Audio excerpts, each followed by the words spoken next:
Hallöchen und herzlich willkommen zurück hier bei Let's Play Metal Gear Solid 5 The Phantom Pain. Wir gucken mal, was wir jetzt haben. Ja, wie ich es mir gedacht habe, wir haben 2 Missionen, die wir schon mal hatten, in schwieriger. Erfordert es vollkommen unentdeckt zu bleiben. Sofortiges Spielende bei Entdeckung durch den Feind. Schleichhilfe-Reflexmodus nicht verfügbar. Okay, welche Mission ist das? Eliminieren Sie alle im verlassenen Dorf die eingesetzten Walker Gears. Oh, das kann man hinbekommen. Und Schleichhilfe und Reflexmodus nicht verfügbar und sehr schwer. Holen Sie die Fracht raus, die angeblich als Bezahlung... Oh, die könnte schwierig sein. Ich weiß nicht, ob ich die machen will. Nee, ich glaube... Wir haben das jetzt zweimal gemacht. Hier die beiden, die habe ich auch beide mit S-Ranking geschafft. Also ihr wisst, ich kann das. Ich glaube, die mache ich privat, weil da kriegen wir wirklich nichts Neues bei. Und die sind... Bei der gerade könnte ich mir vorstellen, dass das sehr nervig wird. Die mache ich privat. Dann machen wir heute außergewöhnlich... Die nächste Story-Mission. Finden Sie anhand des Fotos aus der letzten Übertragung eines Informanten die Filmdose mit geheimen Informationen. Boss, we need you to get back a film canister one of our informants hid in the field. He was working under my orders to investigate the extraordinaries that showed up in Cyprus. The man on fire and the floating boy that keeps showing up where they're not welcome. Apparently they were the subjects of some top-secret research conducted by the Kremlin. Unfortunately, that meant our informant drew the attention of the KGB's Directorate S, and they took him out before we could make contact. The good news is he placed a report in a film canister and hid it somewhere in Spookmake Keep. Just before he died, he transmitted VI of the hiding place to us, but the data was cut off partway through. The image is far from clear, but it might provide the clue you need. We'll be analyzing the data further to try to clear it up, but for now, get to Spookmake Keep. The KGB have already dispatched a Spetsnaz squad to retrieve that film canister and cover the whole thing up. Boss, there's no time to waste. Head to Spookmake Keep and use the VI as a clue to find and retrieve that target. Why was Sahelanthropus mobile? How are the man on fire and that kid connected to Skullface's plan? If we can just get that report, we can blow it all wide open. Then we can shake off the last remnants of Skullface and the phantoms he left behind. Okay, das klingt nicht so schwierig. Wenn wir da vor den Spetsnaz ankommen, auf jeden Fall. Dann sollte das machbar sein. Alles richtig. Dann starten wir mit unserem roten Bandana. Oh. Ja, dann mache ich also diese schwierigeren Varianten der Mission, die wir schon mal hatten, mache ich dann einfach privat. Ich kann mir wirklich nicht vorstellen, dass das storytechnisch dass das irgendwie eine Relevanz hat. Die werden ja nicht mal als gelb angezeigt, sondern als weiß, obwohl sie bei den Hauptmissionen sind. Episode 38, außergewöhnlich. Ich habe ja jetzt 2 davon gemacht und dann haben wir das mal gesehen, wie das ist. Ist halt echt je nach Mission unterschiedlich schwierig.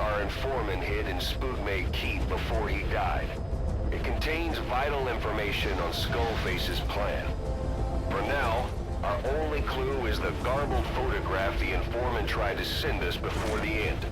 We're working on analyzing the data. There's no time to wait. A KGB Spetsnaz squad is after the target as well. Boss, go to Spookmake Keep and use the VI to lead you to where the film canister is hidden. It is paramount you retrieve the target before the enemy does. Okay, das Bild ist noch nicht sehr... Wird das weiter analysiert während der Mission? Ich weiß es nicht. Muss doch hier runter, ja. Ja. Das Let's Play wird so auch schon lang genug. Moment.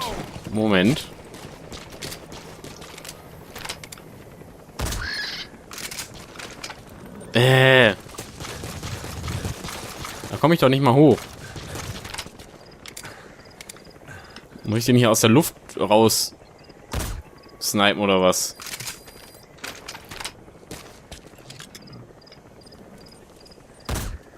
Ich will so einen haben. Ich will die verschiedenen Vögel während der Missionen rausholen. Ist aber echt ziemlich schwierig, den im Flug zu treffen. Ah, so. Finally. Ah, okay. KGB-Leute sind schon da. Da fände ich cool, wenn man die Mission schaffen kann, bevor das Bild analysiert ist, aber das Bild einfach weiter nach und nach analysiert wird. Oh, der Vogel hat da gerade rumgeglitscht. Ich glaube, so einen haben wir eh schon, aber egal. Wir haben ja zumindest genug Schalldämpfer. Oh, nee, den haben wir noch nicht, denn das war ein Missionsziel, ihn rauszuholen. Okay, das ist jetzt unangenehm.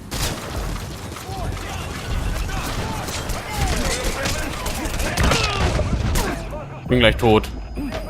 Hi, Spätznatz.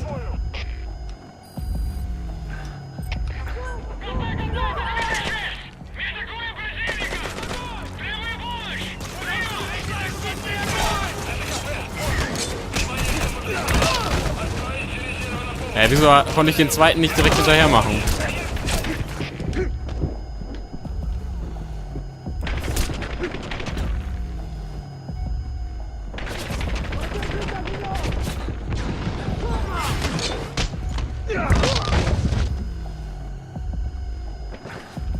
Ich glaube übrigens, dass es in den Krügen drin sein wird. Die Filmrolle, weil das verpixelte Bild, das wir haben, irgendwie nach Krügen aussah.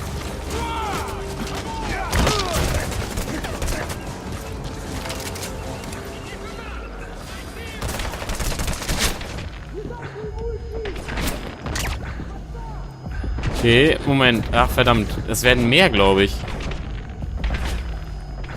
Und ein paar sind auf jeden Fall aufgewacht. Ja, die wachen gerade wieder auf. Okay. So sollte man die Mission auf jeden Fall nicht machen. Es tut mir leid. Da wurde ich irgendwie dumm entdeckt und dann hatte der Typ einfach die krasseste Panzerung an. Ah, jetzt habe ich den Vogel noch nicht rausgeholt, bestimmt, oder?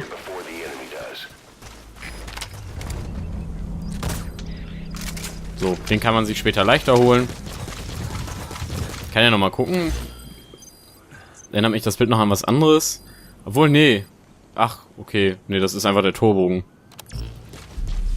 Da unten im Torbogen, das wird da irgendwo sein. Ich sollte es vielleicht damit machen, dann kann ich auch markieren. Gerade sehe ich da noch nichts, aber...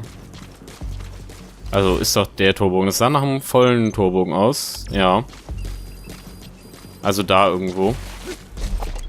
Vielleicht kann ich auch rein mit die Filmrolle holen, ohne dass die mich sehen. Das wäre sehr nice irgendwie.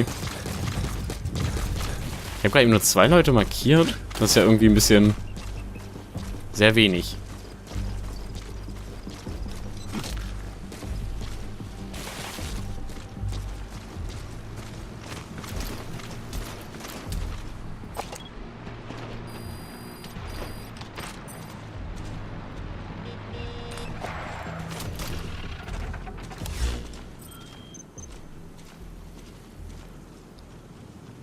Ah, oder es ist von drinnen gemeint, denn wäre...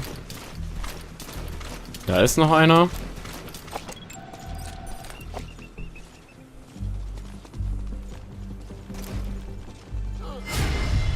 Ach, bitte sei niemand mit Helm, danke. Immerhin etwas.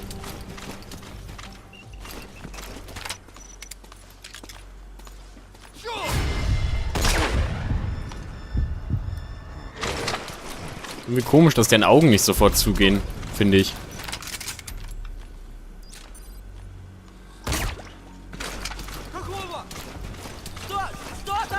Und dann wäre das Bild hier irgendwo.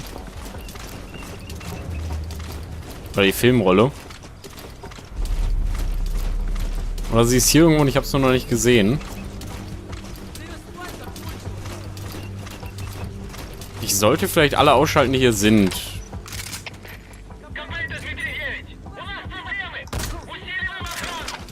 Dann kann ich mich vielleicht in Ruhe umgucken. Ah, das ist noch ein Torbogen. Ja, es wird in einem der... Ey! Ich hänge an den Stein fest. Es wird in irgendeinem der Torbögen sein.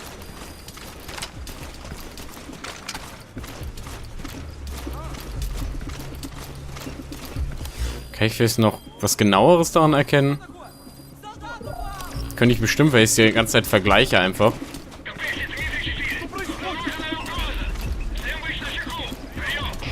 Aber hier ist auch noch ein Torbogen.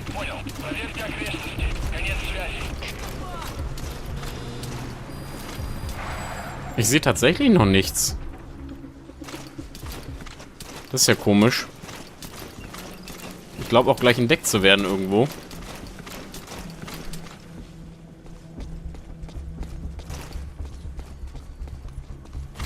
Habe ich bei dem Torbogen schon geguckt?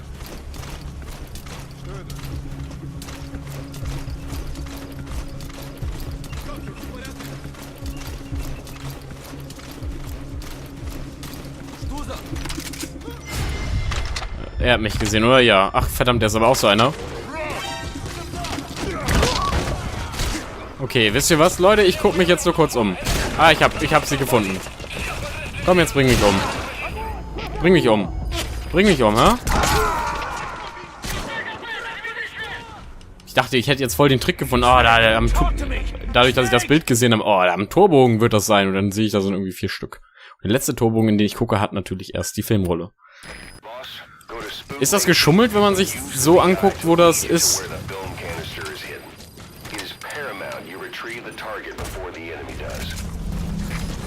Ist das irgendwie geschummelt? Ich weiß es nicht. Ich finde es okay. Ich wusste ja, wo ich gucken muss.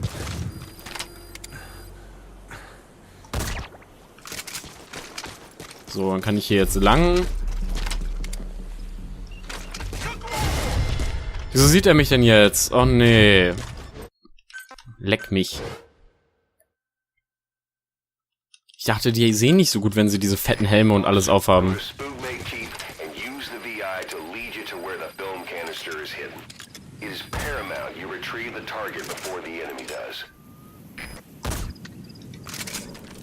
Schläft er jetzt? Habe ich getroffen? Wo habe ich denn getroffen? Ja, habe ich.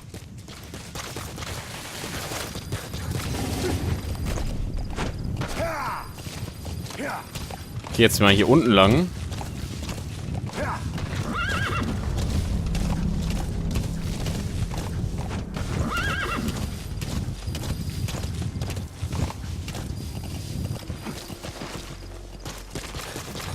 So, mal sehen, wo ich hier jetzt hochkomme.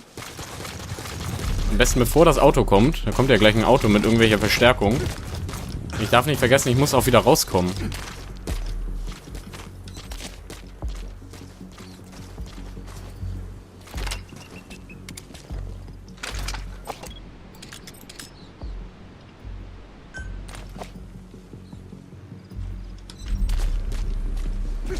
Okay, gerade ist gut, gerade ist gut, gerade ist gut.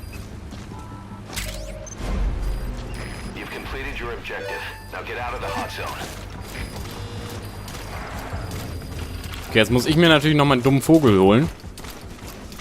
Weil ich mir die Mission ja nicht einfach so einfach machen kann, wie ich will. Hä? Macht sie mir natürlich direkt wieder schwieriger. Wo ist mein Vogel?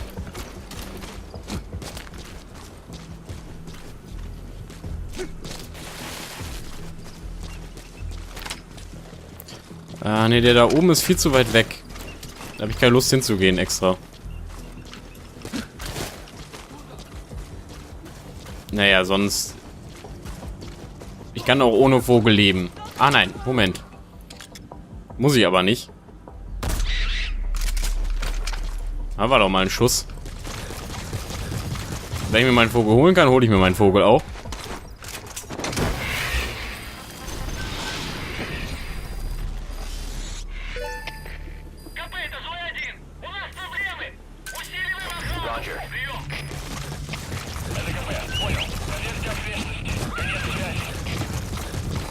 Komm her, der Ferdinand.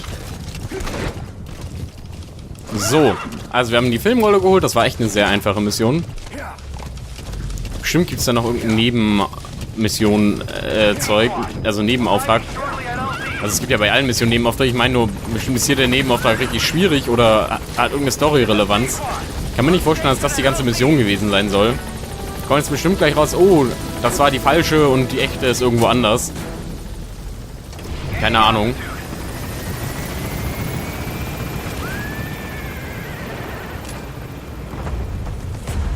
Ich bin aber auch Big Boss. Vielleicht wirkte darum die Mission so einfach. Vielleicht war sie eigentlich total schwierig für alle anderen als Spieler. Nur ich konnte das so gut.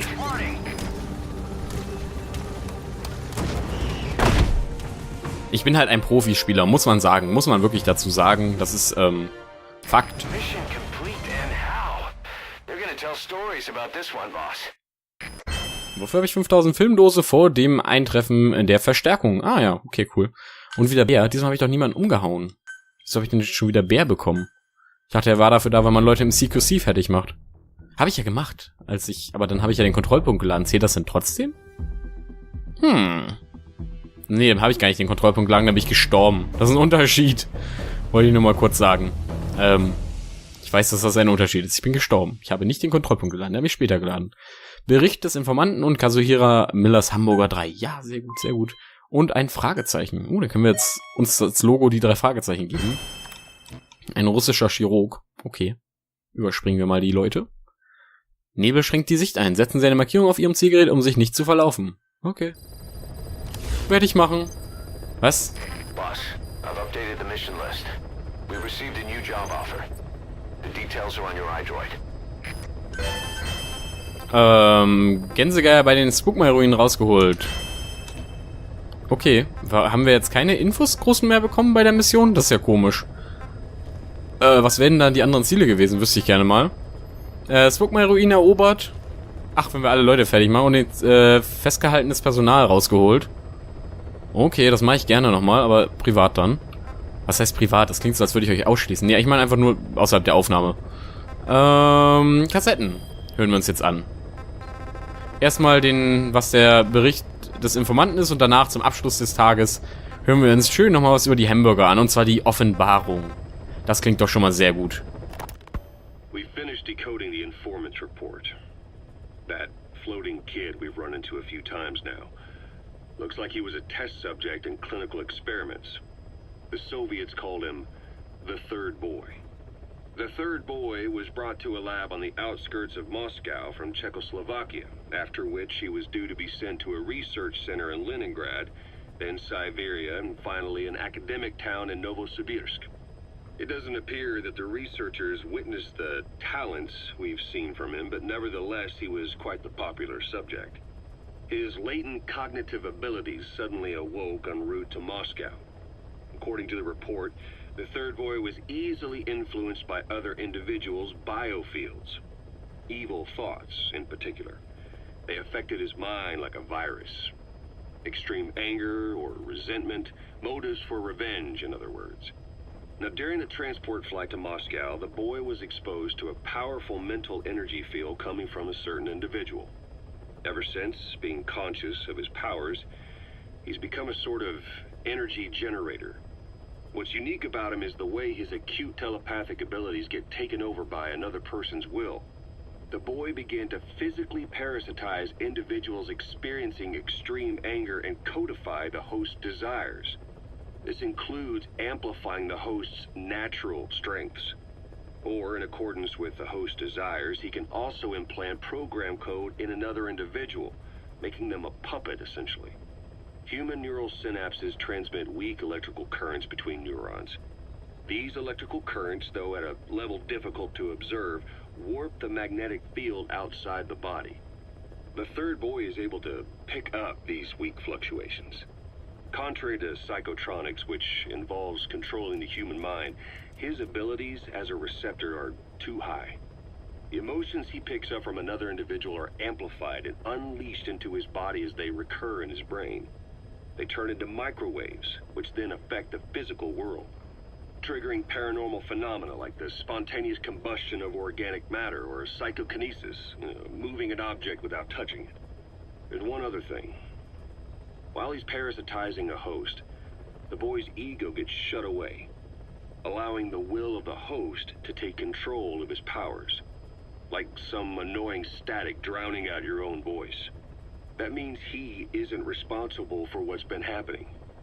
Somebody's extreme anger has manifested through the third boy's powers in ways none of us could have predicted, which would mean this was going on somewhere around us. Looking back on it, a lot of things make sense now. The man on fire, Sahelanthropus, they both came to life thanks to the third boy's powers. Everything has been happening through him as a catalyst. We first saw him in the hospital on Cyprus.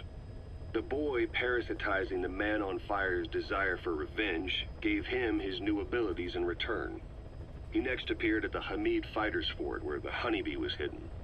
There, the boy parasitized Skullface's vengeful mind. He controlled Sahelanthropus, making it do whatever Skullface wanted. Same goes for when we extracted Emmerich onto the chopper.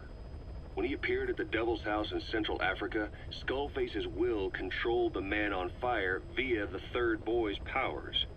Everything is clear up to this point. But even the informant couldn't pinpoint who the host was in the cave within Serac power plant. Sahelanthropus suddenly became active, then crushed not only the man on fire, but Skullface as well. Surely neither of them could have been the host. Who else was at that location and bore anger more extreme than either of them? Whose will was controlling Sahelanthropus? According to the report, emotions transmitted in children's brains affect the surrounding magnetic field more strongly. Cerebral nerves are covered with insulation called myelin sheaths to increase impulse speed. The reason for this leakage has to do with the fact that children's myelin sheaths are still developing. So, how many children do you remember being there? Children with a burning desire for revenge and bearing a grudge against you. I can think of only one. Eli. We don't know what kind of life he's had, but the resentment he's shown toward adults is nothing short of extraordinary. The third boy resonated with Eli's mind. And that means Eli bore the strongest animosity of all individuals within the boy's reception range, estimated to be a 3-mile radius, beating out even Volgan and Skullface. The third boy has probably remained hooked on Eli's anger since. You remember at the Devil's House, the third boy showed an interest in Shabani? That must have been his ego making a rare appearance. He may possess abilities far beyond anyone else in the world, but he's still a kid. Maybe them both being kids was enough to bring them together. And if so, maybe with Eli, he isn't feeding off him, but acting in symbiosis with him. So what kickstarted the third boy's powers? If we look at the location and time that his plane went down, we can make a pretty good guess. When the plane experienced the first anomaly, it gave an accurate report of its position to a control tower, due north of the Black Sea, 125 miles east of Kiev. Dead south on the Black Sea is Cyprus's Green Line. So the plane's position was directly north of the hospital where you'd been asleep for 9 years. And this anomaly was reported at exactly the same time that you woke up. The plane was enveloped in flame from the inside out. The fuselage burnt to ashes. There were no survivors, at least not publicly admitted. Your thoughts formed a synchronicity with the boy's psyche and were amplified inside his brain. That would have been more than enough to trigger his abilities. Your rage was like a big bang in his head, blowing the lid off his powers. The boy was then secretly moved to the lab outside of Moscow where Volgan was comatose. There, Volgan's thoughts resonated with the boy and he was awakened. Volgan became the man on fire, hell-bent on getting revenge on you. His instincts led him straight to you. Skullface knew Volgan from Operation Snake Eater, or perhaps from even before. Monitoring this pair of extraordinaries, he discovered the hospital and sent his assassin and XOF. Skullface was probably watching the situation from close by. Then, realizing how useful these two test subjects could be, he approached them. Reacting to Skullface's thirst for revenge, this time the boy let Skullface's will control Volgan. Volgan, at times driven by personal revenge, at times through Skullface's will, kept on moving, though his body was little more than dead meat. Perhaps there were moments where even your thoughts affected him as well. But without the boy's power, it was like the plug had been pulled from the socket. Everything was powered by anger, malice, revenge. This is how the end of the report sums things up.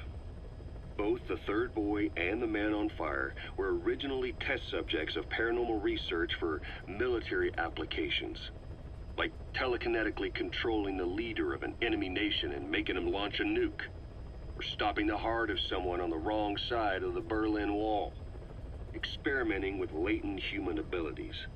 They were used as tools of the Cold War. The boy's only crime was being born with unique gifts. but he was sacrificed on the altar of war. His life reduced to slavery under other people's wills. Turned into a living weapon with no will of his own. And eventually the only emotion he could feel must have been the desire to get revenge for the hand he'd been dealt. Boss, it's you that awakened the boy's powers. But there's more to it than that. I guess the anger emanating from you was something he could truly relate to. Interessant, tatsächlich. Ein bisschen verwirrend und ein bisschen gruselig zu wissen, dass... Also ich habe noch nicht so richtig verstanden, wie jetzt die Zusammenhänge sind. Also, oder damit seine Kraft irgendwie entfacht wird oder irgendwie gestartet wird, braucht es jemanden mit sehr krasser Wut oder Rachegelüsten, halt einer sehr starken negativen Emotion. Ich weiß nicht, ob es auch bei positiven Emotionen geht, aber das wurde bisher noch nicht erwähnt, weil es bisher wahrscheinlich noch nicht vorgekommen ist. Oder auch, weil es vielleicht einfach nicht geht. Dann braucht er aber, dann kann, ich bin ein bisschen durcheinander gekommen, wenn es darum geht, ob er das jetzt steuert oder die andere Person steuern kann. Also anscheinend steuert er ja nicht. Er gibt nur irgendwie die Kraft, die er hat, weiter. Aber ich hab's nicht ganz verstanden, weil Kazuhira meinte ja, oder Ocelot, war das gerade Kazuhira oder Ocelot? Das war Ocelot, oder? Ich glaube. Die beiden verwirren mich immer noch mit ihren Stimmen. Ocelot meinte ja, dass der kleine Junge nie schuld daran war, also der schwebende Junge, nie schuld daran war, wenn etwas passiert ist, dass er es nicht selber war. Von daher gehe ich davon aus, dass immer derjenige, der die Rachegelüste oder sonst was hat, ihn auch steuert. Wahrscheinlich, ob jetzt bewusst oder unterbewusst, keine Ahnung. Aber ja, ein bisschen verwirrend. Ich hoffe wirklich, dass wir da noch mehr Infos bekommen, wie jetzt am Ende auch angedeutet wurde, wenn das noch nicht alles ist, weil das ist sehr interessant, tatsächlich. Und jetzt zum Abschluss etwas über einen Hamburger. Feeling hungry, old timer? Old timer. I do not get hungry, no. But you have a new hamburger? You guessed it. And this time we use lamb. Lamb? You're not a lamb kind of guy? A hamburger is made of beef. Who ever heard of a hamburger without beef? Yeah, but we gotta stay fresh, stand out from our competition. You're what? Just give it a try. If you say so.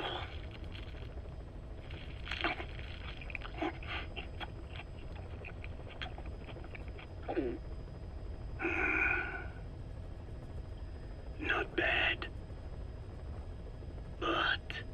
But I cannot call this a hamburger. I thought we were onto something this time. Maybe the problem is that it looks like a regular hamburger. Gotta think outside the box. Too much baggage if they come in expecting just another burger. Let's see, cotton candy? To make it look like a sheep? Yeah. Just a minute. You really think people would eat that? What is it you are planning? Are you using me? A taste tester? A one-man focus group? Well, actually, I already started. I got a place called, Miller's Maxi Buns. You are kidding me. Well, to be honest, business hasn't been great. No one seems to like my, buns. The Ocelot said Diamond Dog's budget did not add up. But you don't mean to tell me. What? No. Our black budget's got it all covered. I'm not embezzling GMP or anything. Still, let's not say anything to Snake, okay? Very well. However, Kazuhira, it takes more than premium ingredients and a clever recipe to satisfy the palate. Okay, so what do we do? The palate seeks one thing. Chemical additives. Chemical additives? There is nothing mysterious or spiritual about good flavor. The tongue simply identifies specific amino acids, which the brain then recognizes as appealing. Therefore, all that is needed is to chemically isolate those amino acids and incorporate them into your products. To be clear, I speak of flavor. The rest is irrelevant. That seems a little extreme. Do not forget that I am a scientist after all. And using science for the benefit of others is a joy. In seeking coexistence with nature's blessings, not everything can remain in its natural form. When we fall ill, we must be treated. Otherwise, that very nature could cost us our lives. Agriculture is one of nature's many blessings. But through that process, we damage the surrounding vegetation. Yeah. Whether it's a massive farm or a tiny field, we always leave our mark on the land. The same is true of parasites. And for food preparation. If tapeworms in the raw meat of another animal enter the human body, they roam around trying to find their usual habitat. Sometimes even eating away at the brain in their confusion. So in looking through a scientific point of view, you see the necessity for processing food. Yes, it is also sometimes necessary to eliminate certain parasites, or selectively use or even modify others. Alternatively, we could say that if a man is part of nature, the work he does is also part of it. What is important is the balance. Yeah, you're right. Thanks, old-timer. You really opened my eyes. I fooled myself into thinking people today wanted high-quality, all-natural goods. But my favorite burgers were never about that. What they want is something like the first burger I had in America when I went to meet my dad. A Frankenburger loaded with additives. That's the America I knew and loved. I'll be back in a jiffy, old-timer. My next burger's gonna knock your socks off. Kazuhira, wait. What is important is how we balance the... quick for a one-legged man. Frankenburger. What kind of a dive did your old man take you to? Finde ich eigentlich ganz schön. Ich hasse das, wenn Leute zwischen Mensch und Natur unterscheiden. Das mag ich total gar nicht.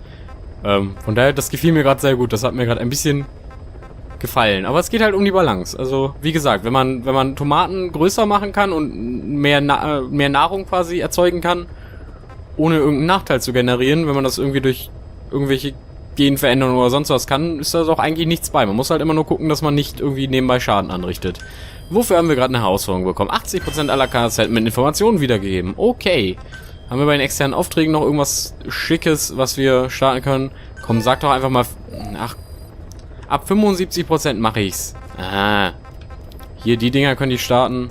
Aber können wir wieder das hier starten. Ah, verlieren wir 10% unserer Leute wahrscheinlich. Egal. Helme müssen verschwinden. Da bin ich ganz klar dafür. Hier kriegen wir 20.000, das ist halt nix. Aber wir kriegen ein paar Pflanzen, das ist vielleicht ganz gut. Die Dinger dauern 2 Stunden, aber wenn ich die Leute eh nicht anders beschäftige, ist auch egal. Hier nur 40%ige Chance, mache ich lieber was mit Pflanzen. So, machen wir... Oh, das ist ja eine niedrige Wahrscheinlichkeit gewesen. Keine Ahnung, welche Pflanzen gut sind. Ich nehme mal die. So, dann sind alle Leute mal wieder beschäftigt. Und dann gucken wir, was wir beim nächsten Mal machen. Haben wir hier noch irgendwas Schönes, was wir in Auftrag geben können? Nö. Sicherheitsgeräte vielleicht, die wir jetzt bauen können. Nein, hier fehlen uns jetzt wahrscheinlich, genau, einfaches Metall. Das hier könnte ich entwickeln, aber benutze ich ja eh nicht. Meine Leute sind ja auf tödlich eingestellt. Ansonsten, das hier läuft einfach von sich aus weiter. Ja, ansonsten war's das für heute. Ich hoffe, es hat euch gefallen. Das war Medley Solid 5. The Phantom Pain mit mir, eurem Vogel. Tschüss.